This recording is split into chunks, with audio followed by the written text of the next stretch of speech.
আপনারা দেখছেন পজিটিভ বার্তা platform. Think positive, be positive. নমস্কার, পজিটিভ বার্তার বিকাশ টকসে আপনাদের অনেক অনেক স্বাগত। আমরা চলে এসেছি আজকে আবারও একটি নতুন আলোচনা নিয়ে আপনাদের সঙ্গে। আমি মিতা এবং আমার সঙ্গে রয়েছেন আজকের বিশেষ অতিথি শকুন্তলা আচার্য ম্যাডাম। তো উনি একজন সমাজসেবী মানে কিন্তু তিনি নিজের জন্য নয়, সমাজের প্রতিটি মানুষের জন্য ভাবেন এবং কাজ করেন। একজন লেখিকাও উনি। লেখিকা হিসাবে উনি কলমের মাধ্যমে সমাজের নানা সমস্যাকে তুলে ধরেন এবং মানুষের চেতনাগুলোকে জাগিয়ে তোলেন। সমাজ সেবা ও সাহিত্য, এই দুটি ক্ষেত্রে উনার অবদান সমানভাবে প্রশংসনীয়। উনার লেখা সমাজের প্রতিচ্ছবি, যেখানে সাধারণ মানুষের আশা, কষ্ট আর সংগ্রাম ধরা পড়ে। আজকে আমরা ওনার সাথে আলোচনা করে নেব। তার আগে বলবো, আপনারা চোখ রাখুন পজিটিভ বার্তার ফেসবুক লাইভ এবং পজিটিভ বার্তার ইউটিউব চ্যানেলে। তো আজকে আমাদের ম্যাডামের সঙ্গে পরিচয় করে নিই। নমস্কার ম্যাডাম। নমস্কার। পজিটিভ বার্তায় আপনাকে অনেক অনেক স্বাগত। ধন্যবাদ।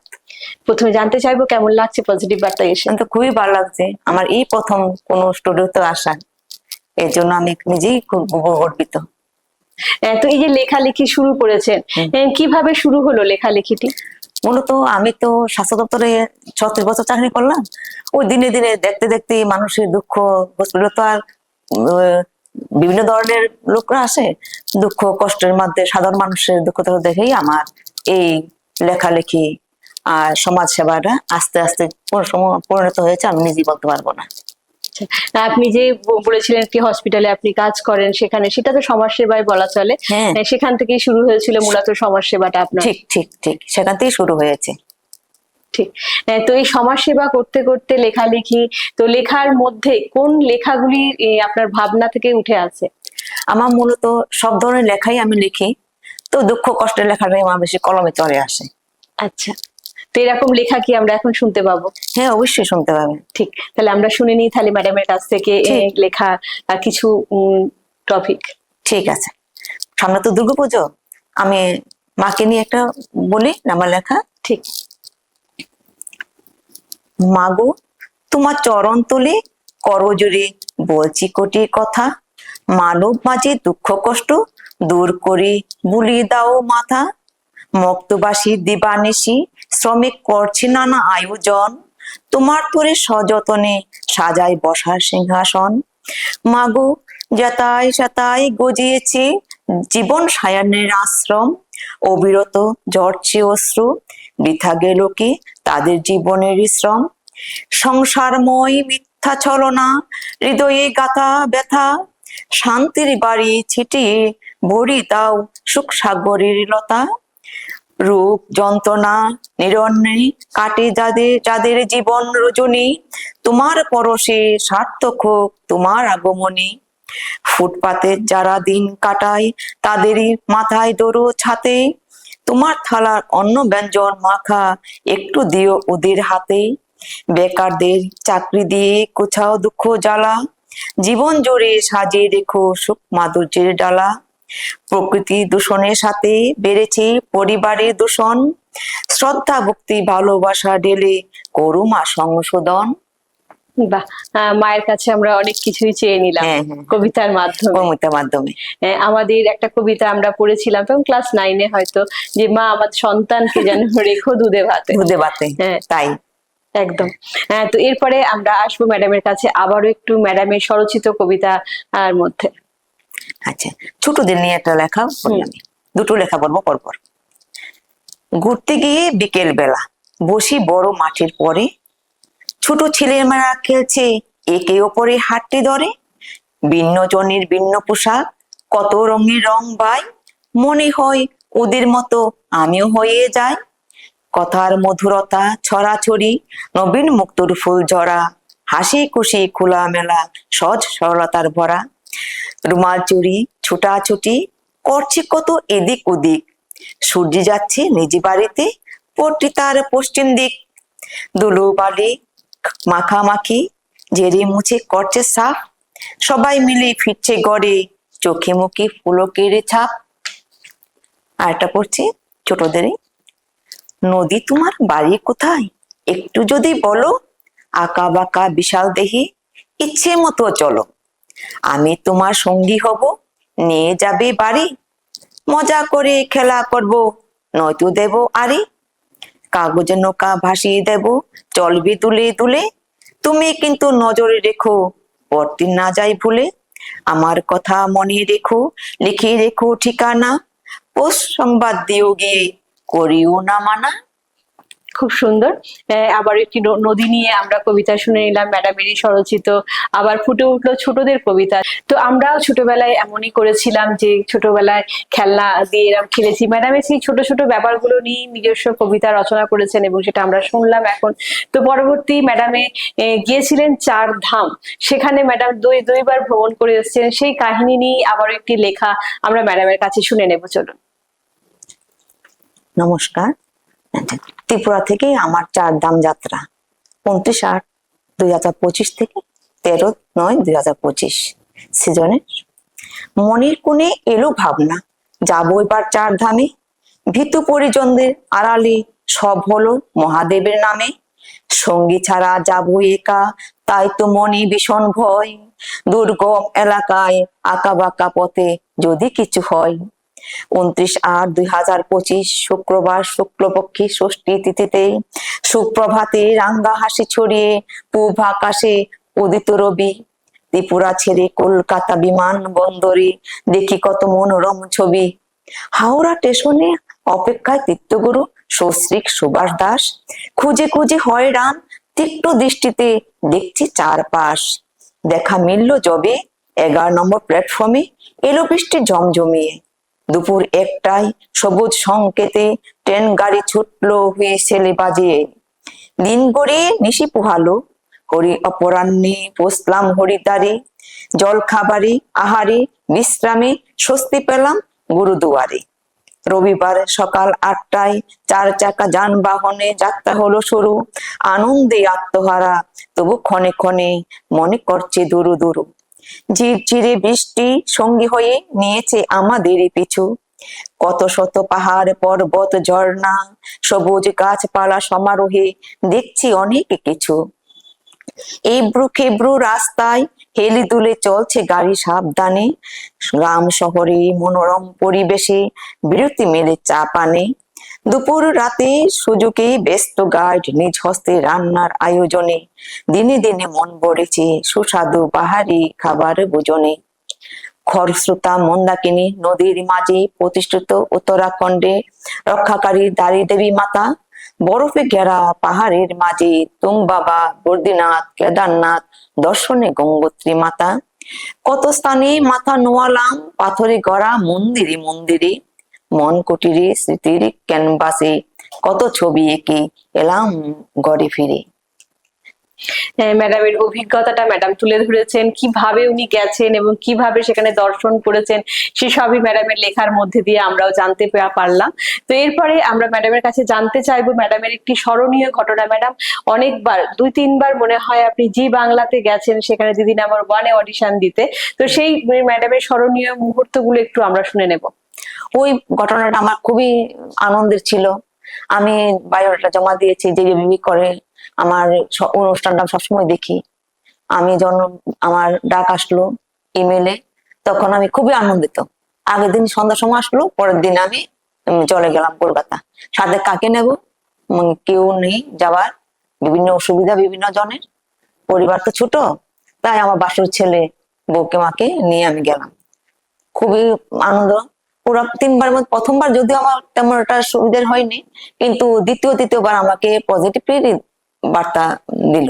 কিন্তু তারপরে ফাইনালি আমার ডাকা হলো না। যতবার আমি অনেকবার ওরা ডেকেছে, আমি 3বারই গেলাম। ফাইনালে ডাকলে, ফাইনালে যদি না ডাকে তবে তো বারবার যাওয়া আমার কি কষ্ট হয়ে যায়, এই আর কি। এটা আমার খুবই স্মরণীয় ঘটনা।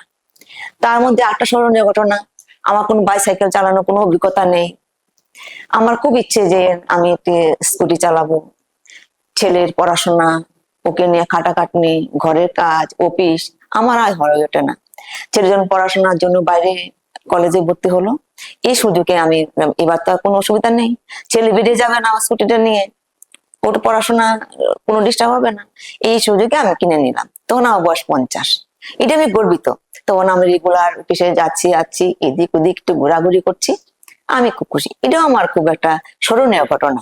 জীবনের স্বপ্ন পূরণ, যে স্কুটি স্বপ্ন চালানো পূরণ। শিখবো সে শিখেও ফেলেছে। ঠিক ঠিক ঠিক। ড্রাইভিং আমি করেছি, যদিও ড্রাইভিংটা আমার এখন তো আমার আয়ত্তের মধ্যে নেই। ছেলে গাড়ি কিনেছে, বড় গাড়ি, এটা আমার চালানো সম্ভব না। এটা আমার ভুলে গেছি যতভাবে, কিন্তু স্কুটিটা আমি মনের আনন্দে আমি করেছি। এখনো চালাচ্ছেন সেটা? এখন চালাই না, প্রয়োজন পড়ে না, চাকরি শেষ, এখন আর চালানো হয় না। বিভিন্ন রাস্তাঘাটে বিভিন্ন শারীরিকও সাহস করি না, হুম, প্রয়োজন মনে করি না আর কি এখন। ঠিক। এই তো এরকম ভাবে আপনি সাহস করে আপনি সমাজ সেবার কাজেও হাত লাগিয়েছেন এবং এরকম সমাজ সেবাও করেছেন। এমনও শোনা গেছে আপনি আপনার চাকরির টাকা থেকে আপনি এরকম গরিবদেরকে দিয়েছেন এবং তাদেরকে উঠে দাঁড়াতে সাহায্য করেছেন। এমন ঘটনা আপনার মুখ থেকে শুনে নেব আমরা। হ্যাঁ ঠিক। কোভিড-19 এর সময় সাধারণ মানুষের দুঃখ দুর্দশা, এই পরিস্থিতি দেখে আমি আমার 1 মাসের পুরো বেতন মুখ্যমন্ত্রী ত্রাণ তহবিলে আমি দান করেছি। আমার সারা জীবনে কষ্টে অর্জিত টাকা থেকে রিটায়ারমেন্টে আসার 2 দিন আগে এমন দুটো দুস্থ পরিবারকে আমি দান করেছি, 1 লাখ করে 2 লাখ টাকা চেয়ে ওদের হাতে তুলে দিয়েছি, যার জীবন তারা কোনোদিনও স্বপ্ন ভাবতে পারেনি। এটাও আমার জীবনে একটা প্রাউড ফিল করি আমি দিতে পেরে। ওই টাকাটা ওদের খুব কাজে লেগেছে। এই আর এমনিতে আমি ছোটখাটো এইভাবে যখন সুবিধা পাই তখন আমি করতে চেষ্টা করি, এই আর কি। এই নিয়ে আমি এগোচ্ছি। এবং বিশাল বড় একটি উপকার, মানে বলবো এরকম উপকার সমাজে যদি আমরা সবাই এগিয়ে আসি তাহলে কিন্তু অনেকটা সমাজ আমাদের এগিয়ে যাবে। আপনি একটা মেয়ের যেখানে বিয়ে হয়ে যাচ্ছিল ছোট অবস্থাতে, সেখানে আপনি পড়াশোনা করতে পারছিল না, সেই জায়গায় আপনি বিয়ে আটকে তার পড়াশোনার কাজে হাত লাগিয়েছেন এবং সে পরবর্তী দিনে কম্পিউটারও শিখেছে এবং পড়াশোনার কলেজ অব্দি গিয়ে সে পড়াশোনা কমপ্লিট করেছে। এটা একটা কথা। আমি তো স্বাস্থ্য দপ্তরে অনেক পেশেন্টরা আসে বা অনেক লোকজন আসে, তো পরিচয় হয়, তো জানতে পারি মহিলা 2 মেয়ে পড়াশোনা ভালো কিন্তু খুবই কষ্টের মধ্যে দিন যাপন করে। 12 পাস করলো, করার পর একদিন বললো, দিদিমণি গো, আমি তো আর মেয়েটা পড়াতে পারবো না, ভিটে দিও। কেন পড়াতে পারবেন না? ও পয়সা টয়সা কি করে পড়াবো? ঠিক আছে, তবে আপনি তার বাবাকে নিয়ে মেয়েকে নিয়ে আমাদের বাড়ি যাবেন। অ্যাড্রেস বললাম, আসলো পরে আমি যদি ওদের পড়াশোনার দায়িত্ব নেই, কলেজ পড়ার কোনো অসুবিধা আছে? না না। তো এই সময় থেকে আমি ওর স্কুলে ব্যাগ, জুতো থেকে ড্রেস, যা যা লাগে পড়তে, মাসে মাসে গাড়ি ভাড়া, টিফিন খরচা, যা আনুষঙ্গিক লাগে, মাসে মাসে তার কলেজ পড়া শেষ হলো। এরপরে একবার আবদার করলো যে আমি কম্পিউটার শিখবো। ভালো কথা, আমি খুবই খুশি। 1 বছর কম্পিউটার শিখিয়ে, মানে তখন আমার রিটায়ারমেন্টের সময় হলো, এখানে শেষ করলাম আর কি। ওর এরপরে চললো আজকে, এখন তো বিয়ে পাশ করে ভালো আছে। বা ম্যাডামের সত্যি সমাজ সেবাগুলো সত্যি খুব অভাবনীয়। মানে একটি এরকম সমাজ সেবা যদি আমাদের সকলের হাত দিয়ে হয় তাহলে সমাজ অনেকটা এগিয়ে যাবে। তো ম্যাডামের কাছ থেকে আবারও একটি ম্যাডামের স্বরচিত লেখা আমরা শুনে নেব, চলুন। আচ্ছা, এটা আমার সম্পূর্ণ একটা দালান বাড়ি নিয়ে, বর্তমান যুগের। গ্রাম বাংলা সবুজ সবুজ গেরা, ফুলের সুবাস বিহঙ্গির করতানে সেরা। সবুজ রঙ্গে পড়েছে হাত, বৃক্ষে করেছে আঘাত, ধ্বংসে সাপ হয়েছে ক্ষত বিক্ষত। অভিমানে সবুজ গিয়েছি দূর থেকে দূর, প্রভাতে যায় না শোনা পাখিদের বিচিত্র সুর। ইট পাথর সিমেন্ট বালি লোহার তৈরি, একে একে গড়ে উঠেছে বাহারি দালান বাড়ি। নানা আকারে ছোট বড় বসবাসে কোটায়, গরম বায়ু বেশি বেশি বেড়ায়। প্রকৃতির নিজস্বতা হারিয়ে কৃত্রিমকে বগল দাবা করে চলে হেলে দুলে, বাহিক সৌন্দর্যে ভরা অন্তরে স্নেহের পরশে দোল তুলে। গান্ধীজির ছাপ একতার বিচ্ছিন্ন, বাইরে নাহি সৃষ্টতা, খন্ড খন্ড তুলোর মতো বিলীন হয়েছে সম্পর্কে স্নিগ্ধতা। শান্তির খোঁজে হাত ছানি দেয় খাটু এক পরিবার, বাজে বাজে লুকিয়ে থাকে ব্যস্ততার মাঝে অস্থিরতার ভান্ডার। সময় যাপনে বেলকনির পাশে বসি আরাম কেদারায়, প্রকৃতির সৌন্দর্যকে খোঁজে করুণ আখের পাতায়। ভালো লাগে যখন দেখি খানিক সবুজের মাঝে বিহঙ্গির আনাগোনা, ডাকি তাকে কাছে আসতে আসে না, হয়তো আমার ভাষা বোঝে না। হ্যাঁ ঠিক, খুব সুন্দর আবার একটি কবিতা আমরা শুনতে পেলাম ম্যাডামের কণ্ঠে। অনেক অনেক ধন্যবাদ ম্যাডাম আপনাকে। তো আমরা অনুষ্ঠানের একেবারেই শেষ পর্যায়ে চলে এসেছি এবং আমাদের ত্রিপুরা শান্তিনিকেতন মেডিকেল কলেজের যেটি কিনা মধুরবন রানীখামারে অবস্থিত, সেখানে মাত্র 10 টাকার বিনিময়ে সেই সুচিকিৎসক দ্বারা পরিষেবা পাওয়া যাচ্ছে এবং ওষুধে এবং বিভিন্ন রকম পরীক্ষা নিরীক্ষার উপর থাকছে বিশেষ ছাড়, এবং এখন চলছে সেখানে ফুল বডি চেক আপের ব্যবস্থাও। বলবো আপনারা অবশ্যই এই সুযোগটা হাতছাড়া করবেন না এবং আপনি সহ আপনার পরিবার এবং পরিজন যারা আছে তাদের সকলকে এই সংবাদটা দিয়ে দেবেন।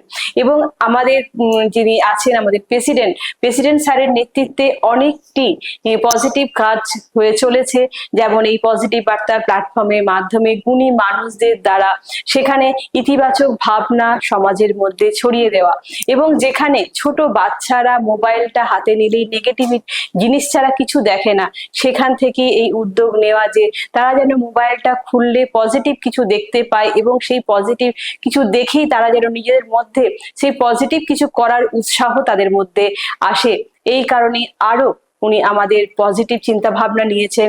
সব থেকে বড় পদক্ষেপ এই মুহূর্তে আবারও একটি 1 কোটি গাছ রোপণের যে মহৎ প্রকল্প প্রেসিডেন্ট স্যারের নেতৃত্বে সারা রাজ্য জুড়ে 1 বছরে 1 কোটি গাছ লাগানোর যে মহৎ প্রকল্প নেওয়া হয়েছে, তা সত্যি একটি যুগান্তকারী পদক্ষেপ। এই প্রকল্প শুধু পরিবেশ রক্ষা নয়, বরং আগামী প্রজন্মের জন্য একটি সবুজ ভবিষ্যতের প্রতিশ্রুতি। মহিলা উদ্যোক্তা থেকে শুরু করে মিডিয়া ফোরাম ও ছাত্র সমাজ সবার সম্মিলিত চেষ্টায় এই উদ্যোগ বাস্তবায়নের পথে আমরা গর্বিত, আমরা আশাবাদী। চলুন আমরা সকলে মিলে একটি সবুজ পৃথিবী গড়ি এবং ওদের হাতে একটি সবুজ পৃথিবী উপহার দিই, যাতে ওরাই হয়ে উঠবে আমাদের আগামী ভবিষ্যতের প্রজন্ম এবং যারা কিনা আমাদের ইতিহাস গড়ে তুলবে। এরপরে আমরা আবারও বলবো যে আমাদের যিনি আছেন আমাদের মধ্যে, আমাদের আজকের বিশেষ অতিথি, ওনার কাছ থেকে শুনে নেব দর্শকদের উদ্দেশ্যে কিছু বার্তা। আচ্ছা, আমি সবাইকে বলবো, সমাজে কাজ করা কোনো ব্যাপার না, ইচ্ছে থাকলেই এটা হয়ে যায়। মানুষের জন্য কিছু করা, মানুষের জন্য উপকারে এগিয়ে আসা, এগুলি করলে সমাজে অনেক ছোটখাটো সমস্যার সমাধান হয়ে যাবে। একনাত্মতা বোধ দূরে রেখে সমাজে বিভিন্ন কাজে, যেমন এই পুজো আসছে, রাস্তাঘাট কত দুঃখ দুর্দশা নিয়ে লোকরা পড়ে আছে, তাদের পাশে দাঁড়ানো, তাদের নতুন বস্ত্র, একটু খাবার দিলে ওদের অনেক উপকার আসবে। আর গাছ লাগিয়ে আমরা সবুজ পৃথিবী গড়তে পারি, এটা আমরা নিজের ইচ্ছে। একটা গাছ অনেক কাজ, অনেক অক্সিজেন, অনেক কিছু কাজ করে, এটা সবারই জানা। সবাই এগিয়ে আসুন সমাজের কাজে বিভিন্নভাবে। এই বার্তা আমি কাছে রাখবো। সামনে পুজো আসছে। ধন্যবাদ ম্যাডাম আপনাকে, অনেক অসংখ্য আপনার এই পজিটিভ বার্তায় আমাদের আমন্ত্রণের ডাকে সাড়া দেওয়ার জন্য এবং আপনার এই যে আশা এবং মূল্যবান বক্তব্যগুলো পজিটিভ বার্তা প্ল্যাটফর্মে তুলে ধরার জন্য অনেক ধন্যবাদ ম্যাডামকে। এবং আমাদের আগামী অনুষ্ঠানগুলি দেখার জন্য বলবো চোখ রাখতে পজিটিভ বার্তার ফেসবুক লাইভ এবং পজিটিভ বার্তার ইউটিউব চ্যানেলে। আজকের মতো অনুষ্ঠান আমরা এখানেই সমাপ্ত করছি। ভালো থাকবেন, সুস্থ থাকবেন, পজিটিভিটির সঙ্গে থাকবেন। নমস্কার। নমস্কার, ধন্যবাদ।